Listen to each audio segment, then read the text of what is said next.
La generación X es una generación que, si algo le caracteriza, es que es una generación muy activa. Es una generación que trabaja, que cuida de sus hijos o de sus mayores, que tiene mucho tiempo libre, tiene tiempo libre, que lo disfruta, y es una generación caracterizada por ser muy activa. Y esto, ¿cómo se proyecta en el futuro? Que es una generación, probablemente la primera generación, que no quiera perder esos privilegios que da el llevar una vida activa.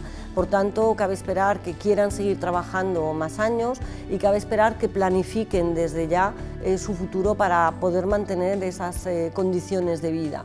Igualmente es una generación más preocupada por otras con la soledad, temen el aislamiento que podría implicar hacerse mayores. Por tanto, también cabe esperar que desde ya establezcan vínculos que les haga tener una vejez con más socialización.